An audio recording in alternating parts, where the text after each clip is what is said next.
देखो कि X series camera के लिए काफी ज्यादा फेमस है और पर्सनली मैं X70 से लेकर ना X90 तक सारे फोन यूज कर चुका हूँ, लेकिन अभी चाइना के अंदर X100 सीरीज लॉन्च हुई है तो मैंने उसकी काफी तारीफ सुनी थी एंड फाइनली X100 Pro हमारे हाथ में है। तो मैंने इसे काफी अच्छे से यूज करा, काफी सारे फोनों से कंपेयर भी करा, आईफोन से एंड S23 अल्ट्रा से। तो मैं आपको बताऊंगा कि एक्चुअली कहां स्टैंड करते हैं इसके कैमरा और ये फोन अगर इंडिया के अंदर आता है तो क्या आपको इसका वेट करना चाहिए। तो मेरा नाम पीयूष है और अगर आपको अनबायस्ड वीडियो देखना पसंद है तो चैनल सब्सक्राइब कर देना और कमेंट में ये जरूर बताना है कि आपको ये फोन कैसा लगा। तो देखो नो डाउट जब मैं इस फोन को लेके बाहर शूट कर रहा था काफी लोगों ने पूछा भाई कौन सा फोन है, बिकॉज ये जो कलर है मेरे पास ऑरेंज वाला भाई ये काफी ज्यादा अट्रैक्टिव है। ये आईकू वाला जो कलर था ना काफी हद तक उससे मिलता है, बट यहाँ पर जो वीगन लेदर दिया है ये लास्ट टाइम के कंपैरिजन में इसका टेक्सचर चेंज करा है। पहले लेदर वाला टेक्सचर मिलता था, अभी लाइंस मिलती हैं जो कि थोड़ा और बेटर लग रहा है। बट मेरे भाई के पास जिसके पास X80 Pro है उसमें मैट फिनिश मिलती थी, कोई वीगन लेदर नहीं था, ग्लास था, तो उसको वो ज्यादा अच्छा लगता है इसके कंपैरिजन में। तो ये पर्सन टू पर्सन डिपेंड कर सकता है कि आपको कैसा लगा। अभी कैमरा मॉड्यूल देखने के बाद ना आपके दिमाग में एक चीज आएगी, ये रिंग भाई टेढ़ी क्यों है, नीचे से मोटी ऊपर से पतली। तो जब भाई एक्लिप्स पड़ता है ना, मतलब सूर्य ग्रहण या चंद्र ग्रहण, तो काफी हद तक ऐसे देखने के लिए मिलता है। तो इन्होंने वो वाला टच दिया है, तक कि कलर का नाम भी भाई एक्लिप्स के नाम पर ही दिया है। तो यहाँ पर ये है, हालांकि इसका एक ब्लू कलर भी आता है। अब यहाँ पर मैं एक अपना पर्सनल एक्सपीरियंस शेयर कर देता हूँ। X80 Pro वाला भाई वहां पर भी कैमरा मॉड्यूल बड़ा था। अब बड़े कैमरा मॉड्यूल के साथ दिक्कत ये आती है कि स्क्रैचेस काफी लगती हैं विद टाइम। अब यहाँ पर चाहे Zeiss T-Star कोटिंग या कोई भी हो, लेकिन जब भाई स्क्रैच लगती है तो फोटो अच्छी नहीं आती है। और यही रीजन है जो एप्पल है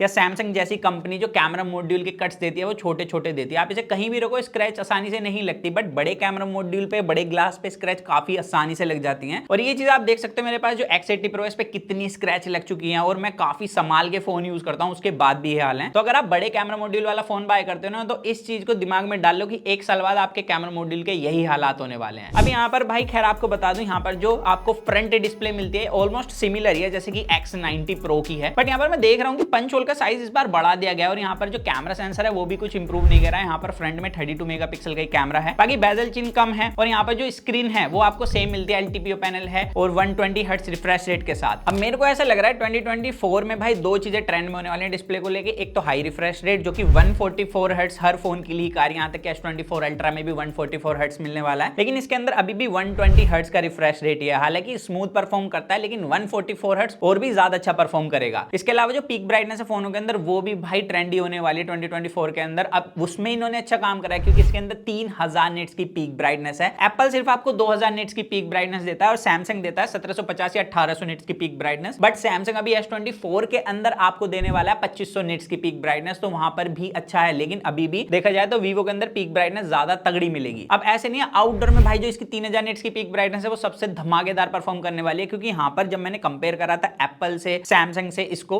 तो भाई सैमसंग से ज्यादा ब्राइट था लेकिन कहीं कहीं एप्पल ज्यादा ब्राइट निकल के आ रहा था। ऐसा इस वजह से क्योंकि जो इसकी पीक ब्राइटनेस बताई है कंपनी ने HDR पीक ब्राइटनेस है, जो कि HDR कंटेंट स्ट्रीम करते हुए ही आपको ज्यादा बेनिफिट देगी। अब यहाँ पर जो नॉर्मल इसकी ब्राइटनेस है जिसे टिपिकल ब्राइटनेस कह देते हैं वो अभी तक कंपनी ने डिस्क्लोज नहीं करी है कितने निट्स की है, बट स्टिल आउटडोर विजिबिलिटी इस फोन की काफी अच्छी है। अब इसके अलावा जो मेरे को X90 Pro के अंदर भी एक दिक्कत लगी थी वो था भाई इन्होंने ना अल्ट्रासोनिक फिंगरप्रिंट सेंसर हटा के ऑप्टिकल फिंगरप्रिंट सेंसर डाला था। अब यही कंटिन्यू ने X100 के अंदर करा है, हालांकि इसकी स्पीड और रिकॉग्निशन अच्छी है। इसके अलावा IP68 रेटिंग दी है भाई फोन के अंदर, पानी वानी में डालोगे फोन सही चलेगा, हालांकि कंपनी इसकी कोई गारंटी नहीं देती। और यहाँ पर जो हैप्टिक्स हैं उससे मैं थोड़ा सा डिसअपॉइंट हुआ क्योंकि इसे पूरा हाई करने के बाद भी जो इसकी इंटेंसिटी है वो मेरे को कम लगी है प्राइस पॉइंट के हिसाब। बट हाँ इन्होंने एक चीज में काफी अच्छा काम करा है इस बार, वो है इसके स्पीकर्स। भाई स्पीकर काफी लाउड और रिच मेरे को लगे हैं। बाकी यहाँ पर अब चलें इस फोन की परफॉर्मेंस में जो कि इसे काफी ज्यादा अच्छा बना देती है फोन को, वो है इसके अंदर भाई Dimensity 9300 प्रोसेसर दिया है। अब ये ऑक्टा कोर प्रोसेसर है,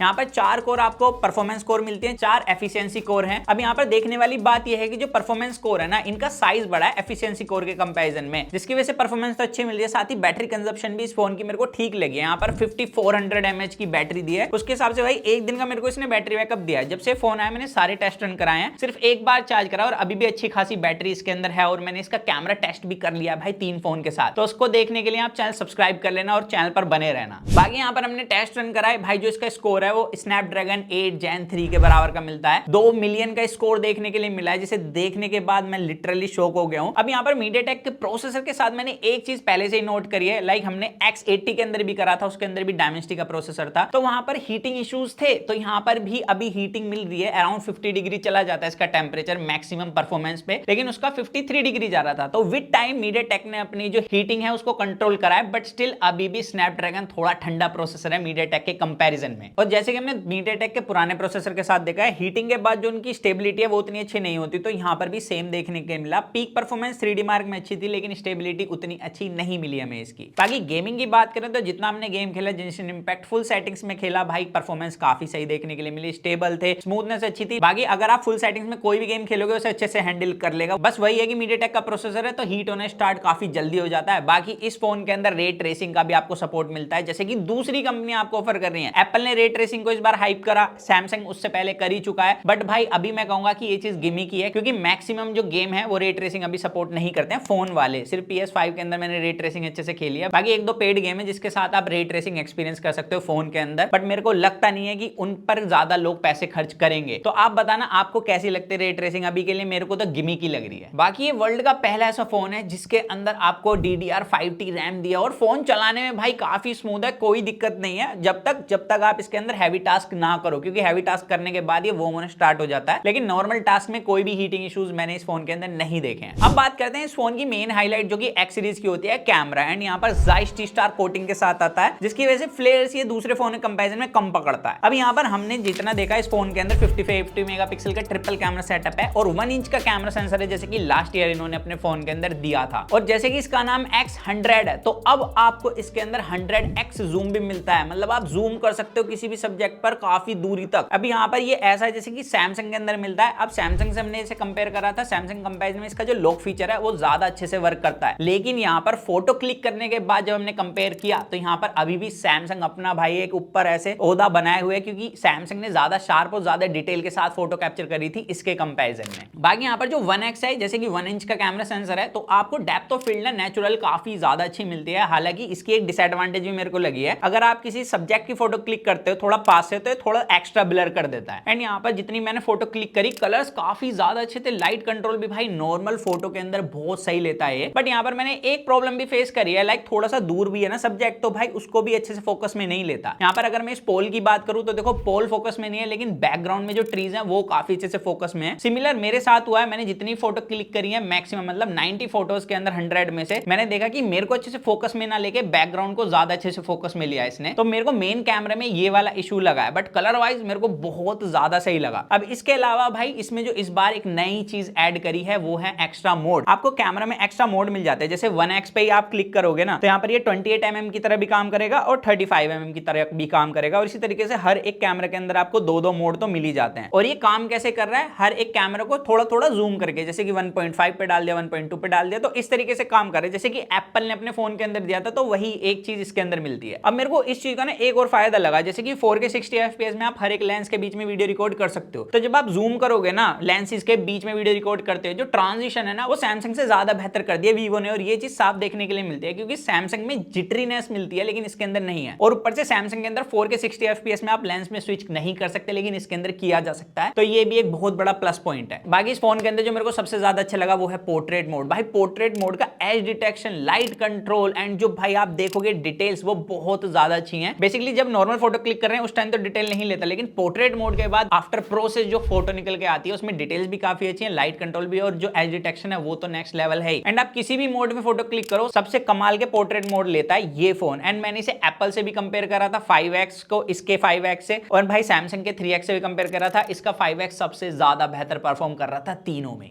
लेकिन जहां पर अब एप्पल और सैमसंग जैसे फोन आगे निकल जाते हैं वो है कि आप किसी भी लेंस से फोटो क्लिक करो आपको ऑलमोस्ट सिमिलर ही कलर मिलेंगे। लेकिन यहां पर क्या आप अलग अलग लेंसेज से जब फोटो क्लिक करोगे तो हो सकता है आपको लाइट कंट्रोल थोड़ा सा डिफरेंट देखने के लिए मिले, यहां तक कि स्किन टोन में मैंने देखा है थोड़ा सा डिफरेंस आ रहा है। तो ये चीज थोड़ी सी इसकी मात खा जाती है, और इसकी ऐसे कंसिस्टेंसी में अभी भी एप्पल और सैमसंग मेरे को ज्यादा बेहतर लगे। बट एक चीज है जहां पर भाई इस फोन ने मेरा दिल जीत लिया है, एंड वो है इसकी लो लाइटिंग परफॉर्मेंस। मैंने आज तक ऐसा कोई भी फोन नहीं देखा जो इतनी लो लाइट के अंदर इतनी शार्प और बेहतर एज डिटेक्शन के साथ फोटो निकाल के दे। मतलब अगर आप लो लाइट के लिए बेस्ट कैमरा ढूंढ रहे हो तो मैं इसे सीधा कह सकता हूं कि आप बाय कर सकते हो, क्योंकि पोर्ट्रेट मोड इसका लो लाइट के अंदर नेक्स्ट लेवल मिलता है। बाकी वीडियो रिकॉर्डिंग भी इस फोन की अच्छी है। मैंने देखा कि कलर्स इंप्रूव करे गए हैं बैक कैमरा के, लेकिन जैसे मैंने फ्रंट कैमरा यूज करा भाई फ्रंट कैमरा मेरे को लगी है थोड़ी बहुत दिक्कत है। एक तो मैंने इसे X90 Pro से कंपेयर करा था, X90 Pro में वार्म टोन मिलता है लेकिन यहाँ पर कूल टोन है। अब यहाँ पर आप साइड बाय साइड खुद देख सकते हैं, मेरे को भाई थोड़ा सा X90 Pro का फ्रंट कैमरा वीडियो के अंदर ज्यादा बेटर लगा है। एंड यहाँ पर उसके अलावा भी जो एक दिक्कत है जो कि हमने X90 Pro के अंदर भी हाईलाइट करी थी वो था फ्रंट वीडियो रिकॉर्डिंग। यहाँ पर आपको 1080p 60 FPS की सेटिंग सेटिंग्स मिलती हैं अभी भी फ्रंट कैमरे में। एंड यहाँ पर ऐसा नहीं है कि ये सेटिंग्स को अपडेट से इसके अंदर डाल देंगे, क्योंकि हमने वीवो से पहले भी पूछा था, उन्होंने कहा था कि हम 1080p 60 fps पे लिमिट करके रखने वाले हैं। तो यहाँ पर ये चीज है, तो यहाँ पर थोड़ा सा डिसअपॉइंटमेंट मिलती है, क्योंकि इतने पैसे पे करने के बाद भी 4K 30 fps का भी हमें ऑप्शन नहीं मिलता, जो कि दूसरे फोन आपको 30-40 हजार में भी आजकल ऑफर कर रहे हैं। इसके अलावा जो फ्रंट कैमरे की फोटोज है उसमें भाई काफी ज्यादा ब्यूटिफिकेशन सी हो जाती है। अगर आप नेचुरल में फोटो क्लिक करोगे तो वहां पर मेरे को कमी लगी है, लेकिन पोर्ट्रेट मोड का डिटेक्शन नो डाउट बहुत ज्यादा कमाल का है। लो लाइट के अंदर फ्रंट कैमरा भी बहुत ज्यादा अच्छा परफॉर्म करता है। तो ये मेरे ओपिनियन है इसके कैमरास के बारे में। बाकी इसके अंदर 5400 mAh का बैटरी मिलता है विद 100 वोट फास्ट चार्जिंग और 50 वोट की वायरलेस चार्जिंग भी एंड रिवर्स वायरलेस चार्जिंग भी मिलती है, लेकिन ये नहीं पता कि कितने वोट की दी है। तो इस बार देखा जाए तो उन्होंने जो छोटे छोटे फ्लैगशिप फीचर्स थे वो ऐड करें, लेकिन फ्रंट कैमरे में सेटिंग्स डालना भूल गए अभी भी। तो ऑल ओवर मेरी ओपिनियन ये है कि जैसे हमने इसकी परफॉर्मेंस देखी, कैमरास देखे, वो थोड़े थोड़े इंप्रूव हैं भाई लास्ट जनरेशन कंपैरिजन में। लेकिन अगर आप X80 Pro X90 Pro user हो तो आपको स्विच करने की जरूरत नहीं है जब तक आप लो लाइट में पोर्ट्रेट फोटो क्लिक ना करते हो, क्योंकि पोर्ट्रेट मोड लो लाइट के अंदर ये बहुत ही ज्यादा तगड़ा कैप्चर करता है। तो यही इसके पास प्लस पॉइंट है उन दोनों फोन के कंपैरिजन में। तो मेरी ओपिनियन क्लियर है। बाकी आप बताना आपको कैसा लगा फोन, और अगर आप चैनल पर पहली बार आए हो, वीडियो अच्छी लगे, चैनल सब्सक्राइब कर देना। मेरा नाम है पीयूष, आप हमें इंस्टाग्राम और ट्विटर पर भी फॉलो कर सकते हो। और इसका जो कैमरा कंपैरिजन है वो भाई 2 बेस्ट फ्लैगशिप के साथ आने वाला है, तो उसके लिए चैनल सब्सक्राइब भी कर देना। तो मिलते हैं जल्दी कूल और एक्साइटिंग वीडियो में। तो जब तक के लिए जो मन में आएगा वो करे, to watch your heart feel, stay tuned with HFV and Box guys।